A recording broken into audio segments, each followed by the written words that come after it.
जैसा कि सर्दियाँ शुरू होती हैं और सर्दियों में स्पेशल स्वीट डिशेस बनना भी शुरू हो जाती हैं। सर्दी में बहुत ज़्यादा ये स्वीट डिश बनाई जाती हैं जो आज मैं आपको बताने जा रही हूँ। आज की स्वीट डिश दो तरह की हम बनाएंगे। गाजर का हलवा और पेठे का हलवा बनाया जाएगा और आज की इस रेसिपी में मैं आपको बहुत ज़्यादा टिप ट्रिक्स भी बताऊंगी और इसको बहुत ही आसानी के साथ कैसे बनाया जाता है। आज की ये रेसिपी बहुत ही आसान तरीके से बनाई जाएगी और बहुत ज़्यादा आपको मैं साथ साथ टिप्स ट्रिक्स भी देती जाऊंगी और साथ ये भी बताऊंगी अगर इस हलवे को बनाकर आप कितने अरसे तक सेव कर सकते हैं। चलिए मैं आपको ये दोनों रेसिपी बनाना सिखाती हूँ कि ये कितनी आसानी के साथ आप इसको घर में बना सकते हैं। इसको बनाना कोई मुश्किल नहीं और ना ही इनको क्रश करना मुश्किल होगा, क्योंकि साथ साथ मैं आपको क्रश करने की भी टिप ट्रिक्स बताऊंगी कि हम कितनी आसानी के साथ इसको क्रश कर सकते हैं। चले चलते हैं हम अपनी रेसिपी की तरफ। आज दोनों रेसिपी मैं आपको डिटेल के साथ बताऊंगी। गाजर के हलवे में कभी भी नारियल को काट कर या पीस कर नहीं डालना चाहिए और खासकर गाजर के हलवे में खोए को चूल्हा बंद करके डालना चाहिए। गाजर के हलवे के लिए गाजर को ज़्यादा बड़ा नहीं होना चाहिए। बिस्मिल्लाहिर्रहमानिर्रहीम, अस्सलाम वालेकुम। आज यम्मी फूड कुकिंग में गाजर का हलवा आपको बताएंगे कैसे ये बनाया जाता है और बहुत ही आसान तरीके से हम आपको बताएंगे कि गाजर का हलवा बनाना कितना ही आसान होता है। आज मैं आपको गाजर के हलवे की कुछ टिप ट्रिक्स भी बताऊंगी जिससे हमारे गाजर का हलवा बहुत ही टेस्टी तैयार होगा। अब चलते हैं हम अपनी रेसिपी की तरफ। सबसे पहले गाजरों को धोकर इनको छीलकर हम अच्छी तरह ग्रेट कर लेंगे और ख़ासकर इस बात का ध्यान रखा करें कि जब भी बाज़ार से गाजर को लाया जाए तो कोशिश करें कि रेड कलर की हो और मीडियम या छोटे साइज़ की हो और येलो गाजर बिल्कुल भी ना हो, उसका टेस्ट बिल्कुल भी सही नहीं होता। गाजर जितनी ज़्यादा बड़ी और येलो होंगी हमारा गाजर का हलवा बिल्कुल भी सही नहीं बनेगा। छोटी गाजर ज़्यादा मीठी होती है और ख़ासकर रेड गाजर ज़्यादा खूबसूरत भी लगती है। तो कोशिश किया करें गाजर का हलवा बनाते वक्त छोटी या मीडियम साइज़ की गाजर का होना और रेड कलर की गाजर ज़्यादा बेस्ट होती है। इस तरह की गाजर होंगी तो हमारा गाजर का हलवा बहुत ही टेस्टी तैयार होगा। ग्रेट की हुई गाजरें एक कढ़ाई में डाल लेंगे। ये 3 किलो गाजरें मैंने ली हैं और 1 किलो दूध इसमें शामिल कर दिया है और इसमें 5 अदद इलायची हमने डाल दी है। अब इन सारी चीज़ों को मिक्स कर देंगे। अब इसको मीडियम फ्लेम पर इसको पकाने के लिए छोड़ देंगे ताकि गाजरें थोड़ी सी नरम हो जाए और इसका जितना भी पानी है वो ख़त्म हो जाए। और कोशिश करें इसमें जो दूध डाला जाएगा उसमें मलाई हो तो ज़्यादा बेहतर होगा। गाजरों को ढक्कन देकर थोड़ी देर के लिए पकने के लिए छोड़ दिया गया था, इसलिए गाजरें नरम हो जाएं और इसका पानी खुश्क हो जाए। अब इसके पानी को सही तरह से खुश्क किया जाएगा, यानी कि गाजरों के बीच में से बहुत ज़्यादा पानी निकल आता है। अब इसको मुकम्मल तौर पर खुश्क कर दिया जाएगा। गाजर के हलवे में मेहनत तो होती है लेकिन ये बहुत ही टेस्टी भी तैयार होता है। गाजरों के पानी को सही तरह से खुश्क करके अब इसमें हस्बे ज़रूरत हम इसमें देसी घी डाल देंगे। आप इसमें चाहे तो कुकिंग ऑयल भी डाल सकते हैं या किसी भी किस्म का घी भी डाल सकते हैं। देसी घी को डालने से हलवे का टेस्ट मज़ीद बढ़ जाता है। घी को डालने के बाद इसको मज़ीद भुना जाएगा। तकरीबन इसको आधा घंटा लग जाएगा और साथ साथ हम इसको भूनते जाएंगे और साथ साथ मैं आपको टिप ट्रिक्स भी बताती जाऊंगी। हलवा भूनते वक्त इसमें थोड़ा सा भी अगर पानी रह जाएगा तो बिल्कुल भी हलवा टेस्टी नहीं होगा। हमने चीनी का इस्तेमाल बाद में करना है जब इसको सही तरह से भुना जाता है तब हम इसमें चीनी का इस्तेमाल करते हैं। अब इसमें 8 अदद अंडे डाल दिए गए हैं और ख़ासकर इस बात का ध्यान रखा जाए कि अंडों को फेंट कर नहीं डालना चाहिए। और जब अंडे हलवे में डाल दिए जाते हैं और बहुत ही आहिस्ता आहिस्ता चम्मच को चलाया जाता है। अंडों को डालने के बाद इसको पकने के लिए छोड़ दिया जाए और फिर तब जाकर आहिस्ता आहिस्ता चम्मच को चलाना चाहिए। अंडे डालते ही स्पीड से चम्मच को नहीं चलाना चाहिए, आहिस्ता आहिस्ता चम्मच को चलाना चाहिए। अंडे डालने के बाद भी इसको मज़ीद आधा घंटा भुना जाएगा। ये आप देख सकते हैं इसमें चीनी का इस्तेमाल नहीं किया, वो इसलिए कि हम चीनी को अंडों के बाद ही डालते हैं। जब अंडे सही तरह से भुने जाते हैं तब जाकर इसमें चीनी डाली जाती है। गाजर के हलवे को बहुत ही सही तरह से भुना गया है। अब इसमें बारी आती है चीनी की।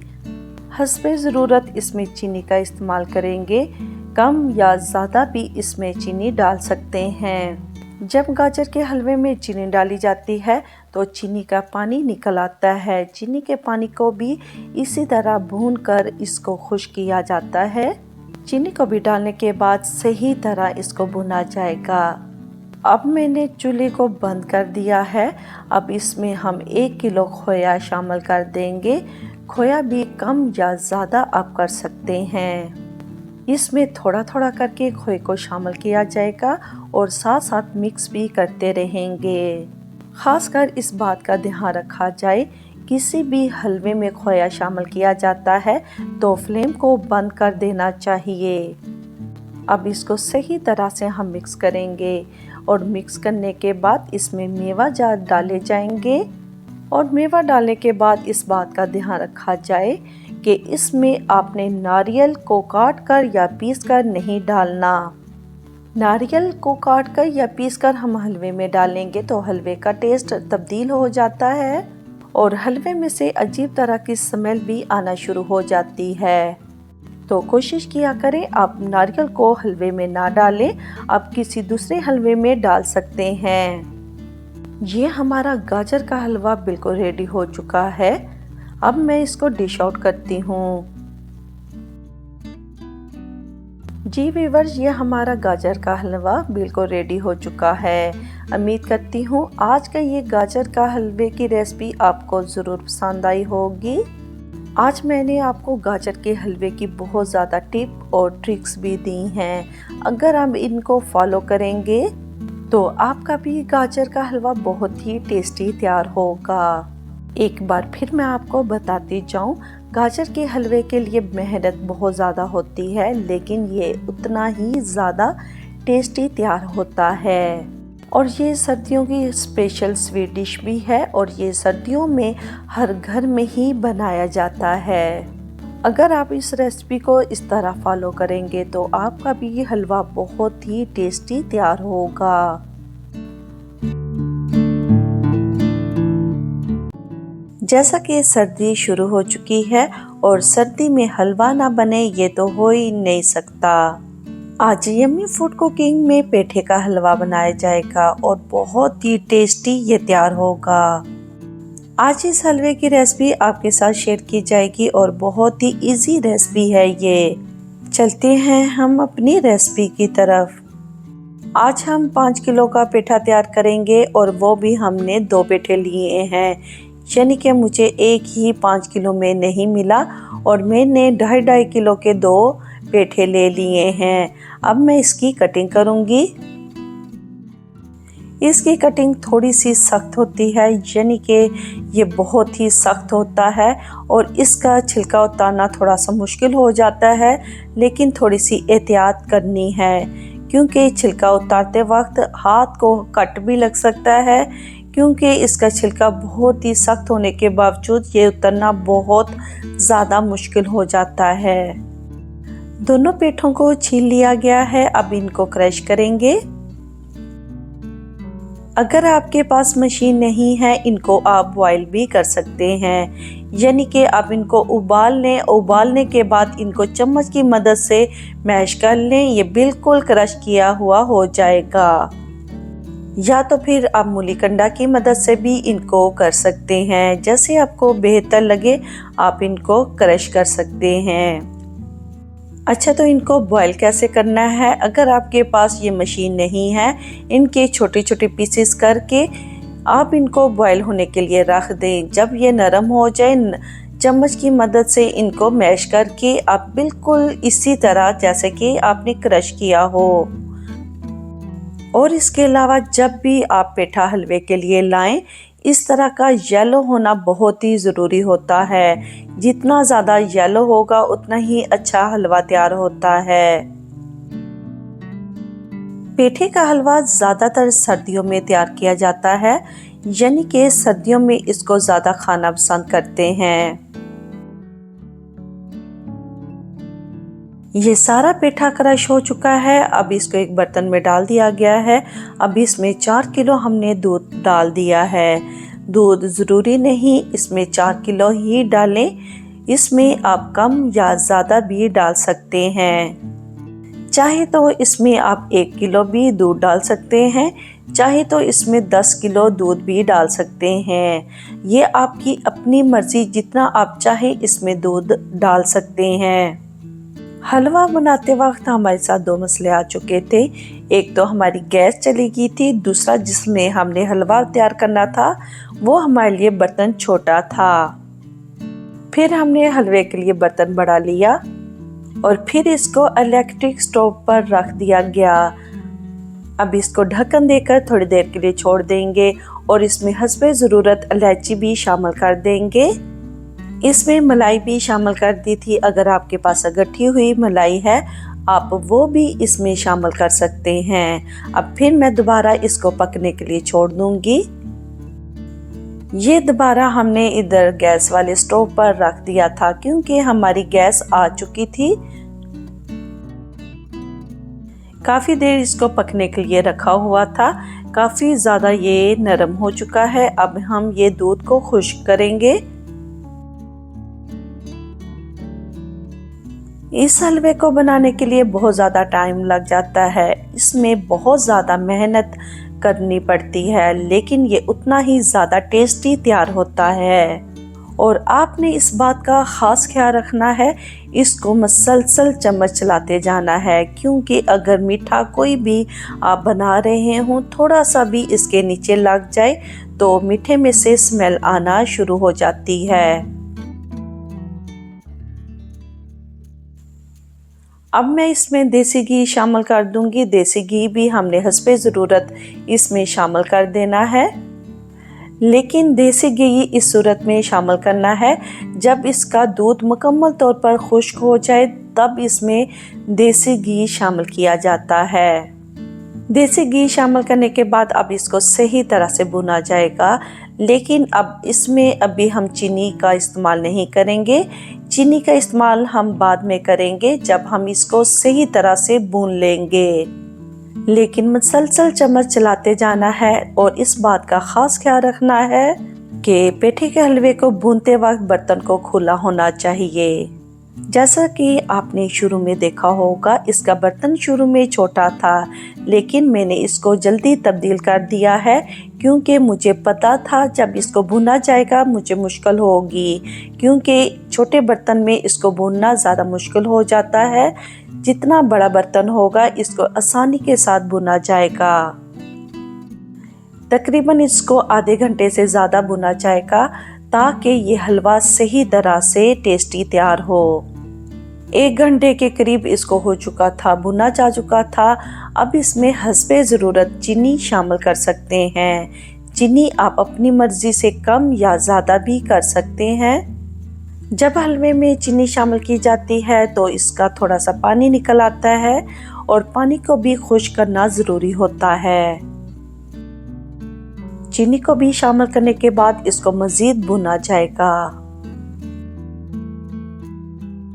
अक्सर देखा गया है कि पेठे के हलवे में फूड कलर का इस्तेमाल होता है, लेकिन हम इसमें फूड कलर का इस्तेमाल नहीं करेंगे क्योंकि हमारा पेठा पहले ही बहुत ज़्यादा येलो था।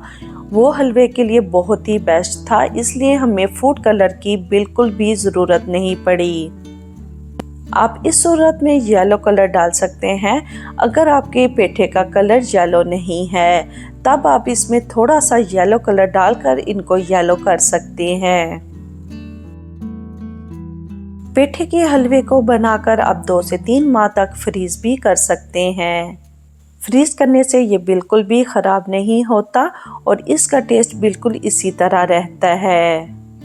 ये आप देख सकते हैं इसका पानी मुकम्मल तौर पर खुश्क हो चुका है, यानी कि चीनी ने जितना भी पानी छोड़ा था अब वो भी खुश्क हो चुका है।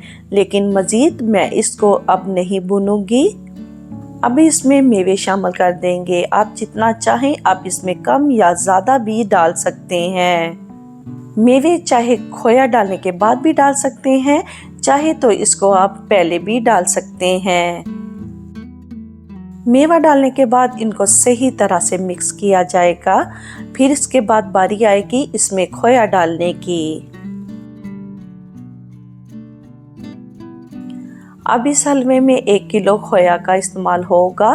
फ्लेम को हमने पहले ही ऑफ कर दिया है। जब भी किसी हलवे में भी खोया शामिल किया जाएगा तो फ्लेम को ऑफ करना बहुत ही ज़रूरी होता है। इसमें थोड़ा थोड़ा खोया शामिल करके साथ साथ मिक्स करते जाएंगे। जो हम खोए को हलवे में शामिल करते जाएंगे हमारा हलवा मज़ीद सॉफ्ट तैयार होता जाएगा। अगर खोया शामिल करते वक्त फ्लेम को ऑन रखेंगे तो हमारा हलवा थोड़ा सा लिक्विड हो जाएगा, इसलिए फ्लेम को ऑफ करना बहुत ज़रूरी होता है। फ्लेम को ऑफ करके ही इसमें खोया को शामिल किया जाए। सारा खोया शामिल करने के बाद इसको बहुत अच्छी तरह मिक्स किया जाएगा ताकि सारे हलवे में खोया चला जाए। यह हमारा हलवा बिल्कुल रेडी हो चुका है। अब हम इसको डिश आउट करेंगे। जी व्यूअर्स, ये हमारा पेठे का हलवा बिल्कुल रेडी हो चुका है। आज की ये स्वीट रेसिपी पेठे के हलवे की यकीनन आपको ज़रूर पसंद आई होगी। ये बहुत इजी रेसिपी है। इसमें मेहनत और टाइम तो लगता है लेकिन उतना ही ये टेस्टी भी तैयार होता है। पेठे के हलवे को बनाकर आप 2 से 3 माह तक फ्रीज भी कर सकते हैं। फ्रीज करने से ये बिल्कुल भी ख़राब नहीं होता और ना ही इसके टेस्ट में फ़र्क पड़ेगा। उम्मीद करती हूँ आज की ये स्वीट रेसिपी आपको ज़रूर पसंद आई होगी। अगर आपको ये रेसिपी पसंद आए इस वीडियो को एक लाइक ज़रूर कर दें। अगर आप हमारे चैनल पर नए आए हैं हमारे चैनल को ज़रूर सब्सक्राइब, लाइक और शेयर कर दिया करें और बेल आइकॉन बटन को ज़रूर प्रेस कर दें ताकि हर आने वाली लेटेस्ट न्यू वीडियो का नोटिफिकेशन आप तक बआसानी पहुंच सके। इसके अलावा मेरा second channel my happy vlogs को भी ज़रूर सब्सक्राइब कर लें, उसमें भी आपको बहुत अच्छे अच्छे व्लॉग्स मिलेंगे। खुश रहें, खुशियाँ बांटें, इस दुआ के साथ हम आपसे इजाज़त चाहते हैं। मिलते हैं इंशाल्लाह नेक्स्ट न्यू वीडियो में। अल्लाह हाफिज़।